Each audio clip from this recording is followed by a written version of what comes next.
I've been able to observe many types of psychopaths and narcissists during my research. I get the rare chance to see the beast without their human mask. I also watched videos and read a lot about narcissists and psychopaths. Almost all of the information says that narcissists and psychopaths feed off their victims. This part was always puzzling. How do they feed off the victims? I looked at it from a religious perspective and imagined demons feeding on people. Maybe that's the depiction on a spiritual level, but it didn't make much sense on an earthly level. I looked at it through psychology. They must get some kind of ego boost from victimizing innocent people. Looking at it through psychology kept it abstract, and I still didn't get it. I kind of gave up and figured I couldn't understand because I'm not a psychopath or a narcissist. Getting to see all kinds of psychopaths from the pale to the berserk allowed observations on many levels. I got to see how each type acted out their psychopathic, narcissistic tendencies. Although all had a common thread, they each had obvious differences. I got to see them as a researcher and as a victim. Victims get to look into the mouth of the beast, and if they survive the bite, they have valuable information. Victims should share their experience as long as they feel comfortable doing so. Those who never saw a narcissist or psychopath without a mask shouldn't give in to that curiosity.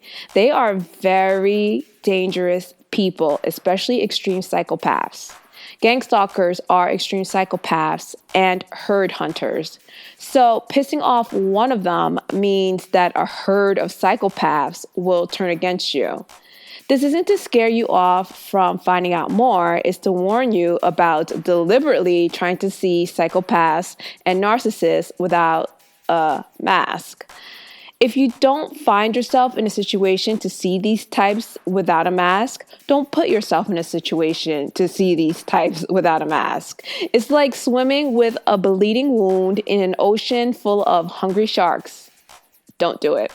Just find out what you can from victim and expert accounts so that you can protect yourself. Since it was said often, I kept trying to understand how psychopaths and narcissists feed off others. Psychopaths and narcissists don't act human, but they do have a body that looks human. Maybe that could help me understand. I decided to look at it through physiology and biochemistry. Normal humans don't feed off other humans, so how can that work? I don't know, but it worked. I've come up with a working theory about how and why psychopaths and narcissists feed off others. This probably isn't a new idea, but I'm explaining it in a way that will hopefully make it more clear. From now on, I will say psychopaths instead of psychopaths and narcissists to make it easier to talk about this. So know that for this video, when I say psychopaths, I mean both psychopaths and narcissists. There have been studies about babies dying or not developing properly from lack of affection, even though they have enough food and protection. Failure to thrive can be caused by abuse or neglect. Children are diagnosed with failure to thrive when their weight or rate of weight gain is significantly below that of other children of similar age and sex. Infants or children that fail to thrive seem to be dramatically smaller or shorter than other children the same age. Teenagers may have short stature or appear to lack the usual changes that occur at puberty. However, there is a wide variation in what is considered normal growth and development. Inadequate nutrition and disturbed social interactions contribute to poor weight gain, delayed development, and abnormal behavior. The syndrome develops in a significant number of children as a consequence of child neglect. Failure to thrive is often multifactorial, involving some combination of infant organic disease, subtle neurologic or behavioral problems, dysfunctional parenting behaviors, and parent-child interactional difficulties. Feeding difficulties, oral motor dysfunction, food aversion, and/or appetite control often compound the problem. The malnutrition in children with failure to thrive can lead not only to impaired growth, but also to long-term deficits in intellectual, social, and psychological functioning. A psychopath is usually raised in a family full of people who don't have the capacity to express true love or affection. Babies are all instincts, so I don't think the fake affection psychopath parents give is enough to help the babies develop normally, but it is enough to help the baby survive. Since the babies are not getting the good stuff, and the body probably recognizes that, they become starved for affection. Starved because they have enough fake affection to survive, but not enough for healthy development. It's like drinking polluted water. You'll have enough to live, but it's no good for you. The psychopath will instinctively try to find real love and affection outside their family environment. They need it. Normal kids growing up in a loving and caring environment know how to generate their own affection. They have a way to sustain their own level of love and affection. Psychopaths don't know how to do that. Their bodies know that there's a deficiency and is looking for a way to get what they need.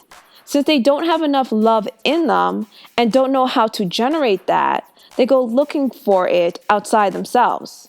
This sounds silly or like I'm romanticizing the issue, but bear with me. It'll make sense soon. One day, a normal child makes friends with a psychopath child, and it's an interaction that is different from any that the little psychopath has ever had at home. The normal child is nice, affectionate, and caring. It's real, no tricks and no threats of getting hurt. The little psychopath feels something that she or he has never felt before, and it feels good. The normal child and the psychopath child become friends. The little psychopath's body starts experiencing internal changes, and their need for real affection is being met. The little psychopath feels good, safe, and cared for, even though it's just a friendship. Young kids just want affection, and a lot of times it doesn't matter where it comes from as long as it's real. If only fake affection is available, they'll settle for that. A research with baby monkeys showed that the baby monkeys preferred an affectionate mechanical monkey with no food over a cold mechanical monkey that had food. The researchers said that some of the monkeys even starved to death, preferring to stay with the affectionate mechanical monkey rather than eat with the cold mechanical monkey that had the food. There is a real physical need for real affection or any affection at all. By the way, based on my research, normal kids should never befriend psychopath kids because psychopath kids will hurt the normal kid in some way, whether or not the normal kid is nice. I'm only giving this example to explain how the psychopath grows up. The little psychopath grows up getting their need for real affection met by normal friends. In junior high, the preteen psychopath sees someone who makes their heart beat a little faster. The preteen psychopath develops a crush. This sensation is new, and the psychopath discovers that she or he can generate affection. If you remember your normal human crushes, it felt good.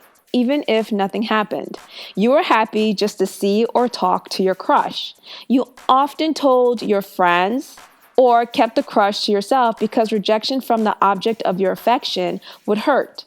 As a normal human, that crush just added to your already sufficient supply of real affection. It was the icing on the cake. For a psychopath, it is probably one of the first times they felt real affection towards anyone. They like it, but don't know what to do. They cling to the feeling because it feels good. It's probably the first time they have generated affection within themselves. Sure, they like their normal friends, but romantic affection is a little bit more intense than platonic affection. The normal person will recognize this affection as a normal occurrence. The crush could come and go with little drama. To a psychopath, it is like rain in a desert. They can't generate affection without this crush showing up, even though they try. They don't have a sufficient supply of real affection to fall back on, so they want to hold on to that feeling and want to generate more. So far, they have been getting platonic affection from normal friends, but now they get a more intense feeling from a crush, and it came from within them without interaction with the crush. There is an independence in it that they never felt. Although they didn't speak to or interact with the crush, just seeing that person or talking about them makes their body generate these good feelings. It's incredible to a psychopath, even though to normal people, it's nothing new. The little psychopath learned that there is a such thing as real affection, given without deceit, manipulation, or unwanted obligation. The preteen psychopath learned that she or he can actually generate affection without direct contact or interaction with another person. You know what it's like for a normal person if the crush returns the affection, so you can imagine what that does for a psychopath. This could be one of the reasons why the psychopath doesn't want to be alone and is in constant search for a new supply in case a current relationship doesn't work out. Since she or he doesn't know how to love him or herself and wasn't able to properly develop the ability to generate real affection, she or he is dependent on friends and crushes to get the real affection that she or he needs. So far, this explanation is on the border of physiology and psychology. Let's get into more of the physiology and biochemistry of the issue. Feelings can generate chemicals, and chemicals can generate feelings. For example, I get hyper and more friendly after having a caffeinated drink. Chemicals generating good feelings. I also like looking at cute animals. It makes me feel warm and fuzzy. Feelings generating chemicals within the body. Those examples should explain how feelings can generate chemicals and chemicals can generate feelings. With that explained, the victims become like a drug for the psychopath. That's something that comes up a lot about psychopaths. The psychopath becomes addicted to the victim because the victim helps generate good feelings or a sense of well-being like some drugs. Maybe the victim is attractive, funny, has a calming presence, has money, a nice house, or something else that generates good feelings in a psychopath. A psychopath's home environment is often scary, tense, uncomfortable, or a Cold War zone, so any escape from that is a relief. Here are some excerpts from some articles that talk about hormones and emotions. The following is from the article, 5 Ways Your Brain Influences Your Emotions. The 3 most commonly studied neurotransmitters are dopamine, serotonin, and norepinephrine. Dopamine is related to experiences of pleasure and the reward learning process. In other words, when you do something good, you're rewarded with dopamine and gain a pleasurable, happy feeling. This teaches your brain to want to do it again and again. Serotonin is a neurotransmitter associated with memory and learning. Researchers believe it plays a part in the regeneration of brain cells, which has been linked to easing depression. An imbalance in serotonin levels results in an increase in anger, anxiety, depression, and panic. Norepinephrine helps moderate your mood by controlling stress and anxiety. The following is from the article, How to Hack Your Hormones for a Better Mood. Hormones are chemicals produced by different glands across your body. They travel through the bloodstream, acting as messengers and playing a part in many bodily processes. One of these important functions, helping regulate your mood. Certain hormones are known to help promote positive feelings, including happiness and pleasure. These happy hormones include dopamine, also known as the feel-good hormone. Dopamine is a hormone and neurotransmitter that's an important part of your brain's reward system.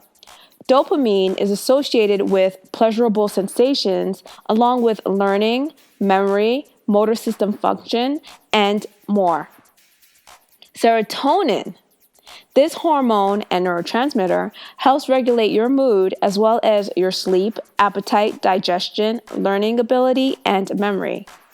Oxytocin, often called the love hormone, oxytocin is essential for childbirth, breastfeeding, and strong parent-child bonding. This hormone can also help promote trust, empathy, and bonding in relationships, and oxytocin levels generally increase with physical affection like kissing, cuddling, and sex. Oxytocin's reputation as the love hormone is well earned. Simply being attracted to someone can lead to the production of oxytocin, but physical affection, including kissing, cuddling, or having sex, also contributes to oxytocin production. Just spending time with someone you care about can also boost your oxytocin production. This can help increase closeness and positive relationship feelings, making you feel happy, blissful, and even euphoric. Endorphins. Endorphins are your body's natural pain reliever, which your body produces in response to stress or discomfort. Endorphin levels also tend to increase when you engage in reward-producing activities such as eating, working out, or having sex. When you feed on something, you devour it to get nutrients and energy. So when a psychopath feeds on his or her victim, she or he devours the person to get energy and help generate hormones that can generate good feelings. Normal people also get good feelings from interacting with others. The difference is that normal people usually reciprocate the good mood and don't leave the person feeling used. A psychopath will do things to get you to give affection or act in a way that generates good feelings for him or her. After she or he has gotten enough of what they want, they will just leave you with nothing. You probably enjoyed making the psychopath feel good, but you didn't really feel any affection in return, not even gratitude or appreciation. You probably felt as if they were just soaking up all your affection like you were an object. Let's take a massage, for example. A masseuse gives massages that help you feel really good, but you are not obligated to express those feelings or return them. You paid for the service and aren't obligated to show emotion. It's a one-sided emotional deal. That's kind of what it feels like when a psychopath uses you to generate their good feelings, except you get absolutely nothing in return.